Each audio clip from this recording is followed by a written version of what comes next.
Let's give a big shout out to Representative Caroline Tanchai.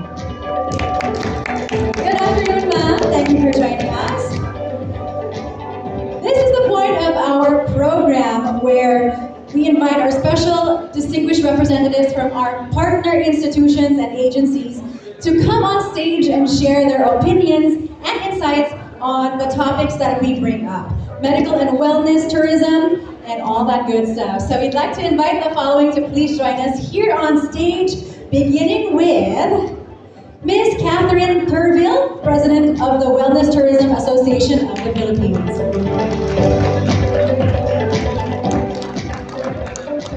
Good afternoon, ma'am. We'd like to call on stage as well the Medical Director of the farm, Dr. Susan Balingit.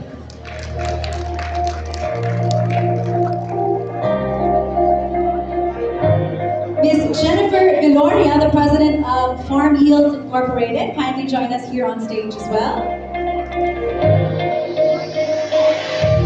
Mr. Vicente Palacio A. Angela, Chief Operating Officer for Retail of Duty Free Philippines Corporation.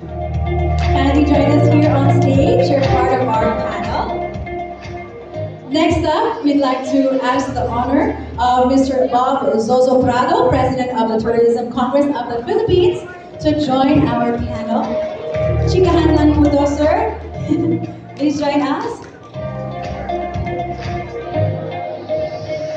To join Sir and Madams on stage, we have Yusek Alma Jimenez, former DOT Undersecretary and CEO of Health Solutions Corporation. Yusek Alma Jimenez po. Hi, good afternoon.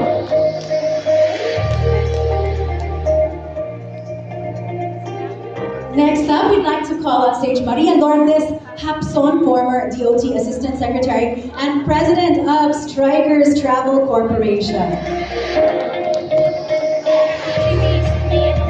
Good afternoon.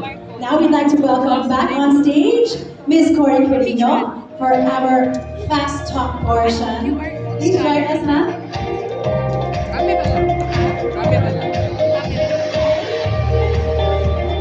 So Ms. Cory will do the honors of this part of our program where they'll be asking questions, and let's see how fast and how witty our panel can answer the questions. Thank you. Very much. Okay, not so much fast talk, but more substantial talk because you can catch your breath. Alright, para sa kaalaman ng ating mga kaibigan ngayon, for everyone's information, the global wellness economy, according to the Global Wellness Institute, was valued at US dollars 4.9 trillion in 2019. It slowed down to 4.4 trillion in 2020 due to the widespread impact of COVID-19 pandemic. But in 2022, the industry recovered strongly to reach a global value of $5.6 trillion. It is now predicted to grow by an average of 9.9% each year to reach nearly $7.0 trillion in 2025. The question is, Philippines, where are we? In 2020, the Philippines took the 21st spot in the Global Wellness Economy country rankings, behind our ASEAN neighbors, Indonesia, number 19, but ahead of Thailand, number 24, Malaysia 26, Vietnam 33, Singapore 44, Myanmar 71, Cambodia 85, and Laos 130.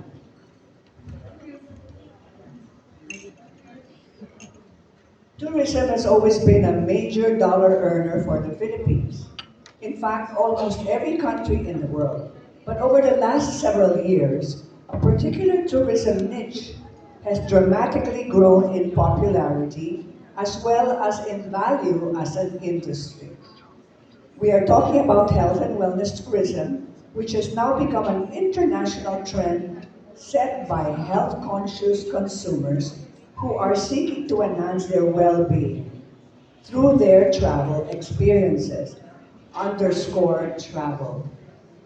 Last year, the global wellness tourism market was valued at $838.78 billion and is predicted to reach 1974 US dollars. Oh, is supposed to reach 1,974.18 billion by the year 2031.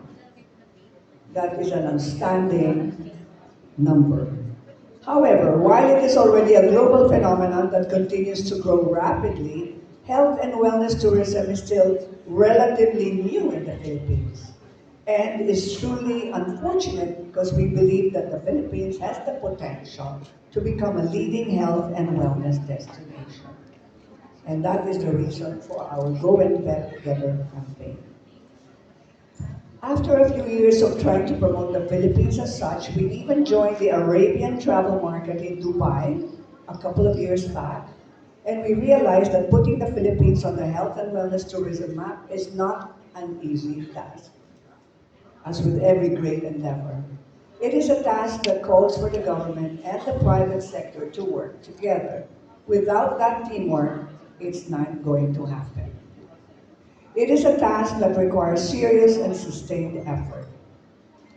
So this afternoon, we've invited some of the leading stakeholders in the country's tourism sector to discuss this much needed government private sector partnership that can be forged and how it can be made to work effectively. We'd like to hear from our distinguished panelists today how we are going to face the challenges and of course how are we going to find the solutions and the methods and the strategies to make and meet our targets. Let me now get the ball rolling by first calling on Dr. Paulo Tugbang. Where is Dr. Paulo? He's not here? Okay, then let's move on to Kathy Turville of the Wellness Tourism Association of the Philippines. The question is, how do you, in your capacity, professional capacity and personal capacity, promote health and wellness of the Philippines? Thank you very much for your question. We have recently formed and are in the process of forming the Wellness Tourism Association of the Philippines with a very clear goal, similar to what you have, which is really to promote our beautiful country with all its natural resources and our healing hearts, skillful hands, healing hearts, as a wellness tourism destination of the world. Very important though, we'd like to highlight, it's not just wellness tourism, it's a Filipino brand of wellness. So we are actively working with Director Paulo Tubang, and it's beautiful because we're also working with the Department of Health. So now we're putting together different stakeholders. Very importantly, we're going beyond Luzon, where we are encouraging stakeholders from all over the country. An inventory is currently ongoing as Cebu can become a wellness tourism destination. And number one, the first step, as Bob was asking, is number one, you have to be an AOT accredited destination. I'd like to clarify though that a wellness destination is not equivalent to a spa. We would like to say that spa is just one component of wellness. And so when we talk about wellness, we're talking, of course, about food, we're talking about detoxification, we're talking about the environment. So with the guidance now of the Office of Product Market Development Director Paulo Tugbang, is putting together all stakeholders, both public and private, coming up with very clear objectives, coming up with very clear criteria, and we have already undergone 2 strategic planning sessions to come up with a very clear roadmap. And from there, we're very keen to work and implement all of this, and we're very excited. The Department of Tourism will be supporting the Confex next year, will be a primary sponsor. So really, more than anything else, Ms. Corey, we're really with you in promoting this. And of course, we have our different stakeholders. And I'd like to highlight, it's not just the bigger ones, more visible ones. We're here to help them. We're going to be doing training programs for the owners so that they can move up from just being a spa, but very importantly, they have to be DOT accredited so that we follow specific standards. Okay, in your meetings with the DOT, you're not here represented today, but in your meetings with them, you mentioned the roadmap. So could you give us an idea about this roadmap? The roadmap includes number one, let's identify who are the current destinations that can be promoted. Because as a country, we have to know who we are promoting. So currently, the DOT is doing inventory, Luzon, Visayas, Mindanao, of who would qualify. After that, we have then training programs as well, how to move from spa into wellness. We'd really like to broaden the understanding of wellness in the country. And then from there, there would be several activities to promote the Philippines in the world stage, the global stage. And that's, we all know that the Department of Tourism has put wellness tourism as one of its top priorities, and we're very excited about that. And I'd like to clarify, this is being wellness as a goal has actually been talked about. In fact, we had a joke with the farm. We've been working on this for 22 years, okay? But we're very excited to be, and we've been in this journey together. But we're very excited to see everything come together. Very good. And did you identify, because you said you identified sites in the Philippines.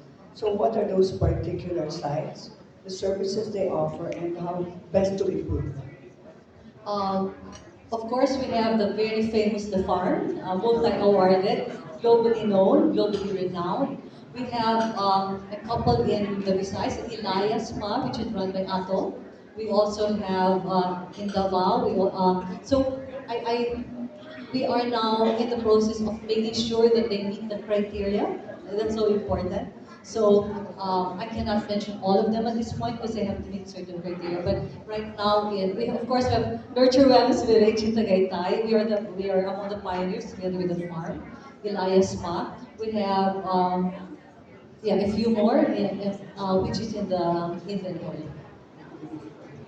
What about Hilo? I know you're so passionate about promoting Hilo. I think it's so important that when we go to a Filipino wellness destination, one of the most important things is we have done research on the Filipino brand of wellness. We have a manual which we'll be training people on. So when we talk about halo, that's just one facet. That is touch. So with the Filipino brand of wellness and what we'd like to roll out in wellness tourism is we talk about the smell. Aromatherapy was mentioned earlier, very Yeah, important. absolutely. Okay, the Filipino brand of wellness in terms of smell. Of course, we have Sampagita, we've got Ilang Ilang. Then, of course, we have sound. It doesn't make sense to go to a wellness center and then you hear Thai music. Okay, right? And then, of course, number three, we have sight. Okay, we have here Filipino weaves. And we're emphasizing and we're encouraging wellness stakeholders to represent the handicrafts, the weaves of the locality. So for example, if you're from Mindanao, absolutely, you should be showcasing Mindanaoan weaves. And of course, the music as well. So we have sight, sound, touch, of course, hilot. Again, when we talk about hilot, there are many different kinds of hilot which go from location to location. And again, we have specific standards that they should follow, proper international standard and protocol, safety and protocol. That's so important. And of course, lastly, sound. Again, it doesn't make sense. You're having a hilot, and then you hear a music from another country. It doesn't make sense. So, It should be a total yeah. experience. In fact, in Nurture, we've been working with this wonderful lady who has come up with healing music. Her name's Ami Bustillo Lopez. It's piano music, and she has used it to heal people who have mental challenges. Yeah. So when we talk about the Filipino brand of wellness, we're really talking holistic. Is it a total approach? When you go in, you are immersed in a local experience, a local Filipino experience, and then when you go out, you say, that was amazing. In the same way in Thailand, they do it. Right now, it's about time that we do it in the Philippines as well. Well, And according yeah. to the records, we're ahead of Thailand. So we must be doing something great, right? It's wonderful, like for example, our host today is wearing this beautiful Filipino outfit, no? So we're all very proud of Filipino now, and that's something I think we should continue to promote. Thank you so much, Kathy. Let's move on to, let's move on to Dr. Susan Palinge, Medical Director of the Farm, the famous The Farm. Dr. Balingit, what is the profile of the tourists that visit the farm? And what are the most requested services? Sige, bago ko magkwento tungkol sa The Farm, gusto ko rin siyempre magpasalamat sa The Farm for getting me to work as medical director of The Farm. Una kasi, Cory, gusto ko munang i-flaunt yung aking advocacy. I've been doing this for the past 35 years. And it's coming from a narrative na katulad yung pinakita during prayers. Pinakita sa video kung gaano kayaman ang ating bansa.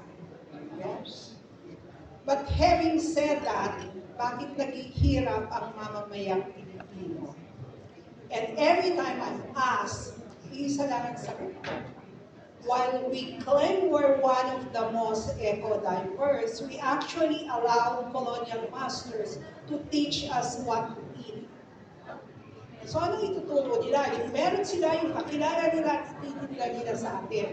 So ano nangyari sa meron tayo? Hindi natin kakilala. Anong ebidensya ko? Every time we watch the television, we would have seen children walk 5 to 7 kilometers to get to school, or even swim to school. And every time we see them that, ang unang tinuro sa atin, kaawaan sila. So, lilimusan natin sila. And that's the only thing we most of the time do. But can you imagine? Had we call them differently? Had we call them strong, determined, healthy children, matagal na nating natuklasan that whatever made them that would not have come from where they're going, would have come from where they came from. Eh ano yun? Hindi natin alam ngayon. So how do we protect and conserve resources we don't even know? Yung batang pumasok ng school, tatanungin ng teacher, 5 kilometro yung nilakad. What did you have for breakfast? English, ano? Sagot niya, wala. Walang English name. Hindi wala. Meron siyang kinain. The body preferentially perfuse the brain first. Tatandaan niyo, unang-unang pinadadala ng puso ng dugo, yung utak. So that boy, that child was so able to walk 5 kilometers or 7 kilometers, had a lot perfused in the system and has extra to walk 5 to 7 kilometers. Diba? Pag tayo ay nanghina, the first thing that happens to us, we fail to ambulate, meaning we cannot walk. Bakit? This concern na ng katawan natin. So, hindi pwedeng bobo yan. Very recent, the summa cum laude ng UP who had this valedictory address, ang sabi pa niya, sana hindi na lang ako pinanganak sa mahirap. Hinayang ako kasi hindi niya nakita kung paano tinawag niya mismo ang yamang meron tayo pang mahirap. At yun yung tragic. It's high time we reclaim what we have. We try to rediscover what we have sa maraming lugar. At yan yung offering ng The Farms when you get there. Dati-dati, pag napupunta sa The Farm, pag pupunta, mag-iikot yung mga kababayan natin. Whereas yung mga foreign visitors natin would have heard of what The Farm is. So, pupunta sila with an intention of being holistically well.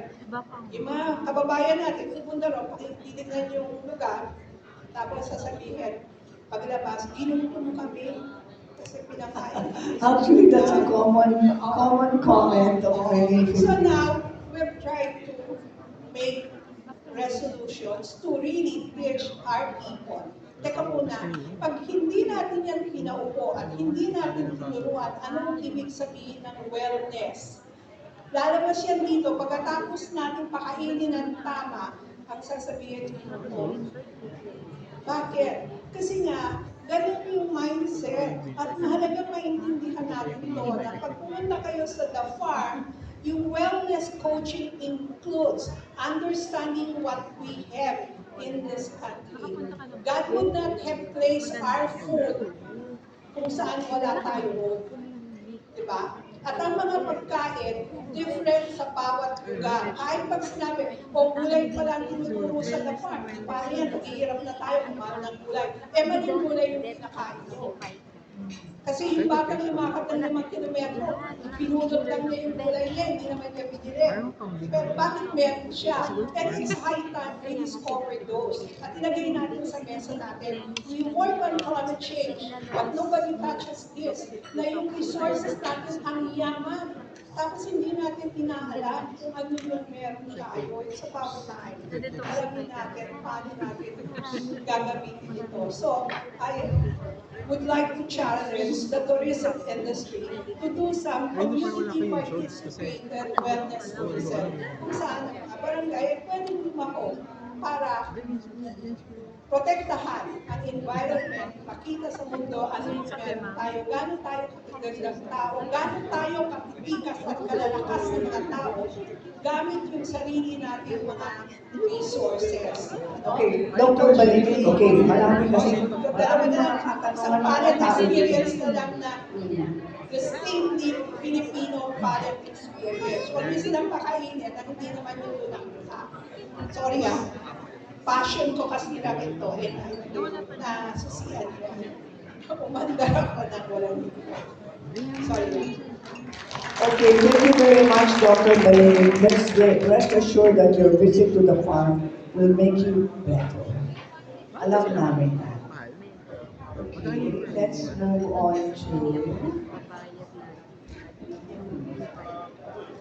Pero yung rate nila, as in,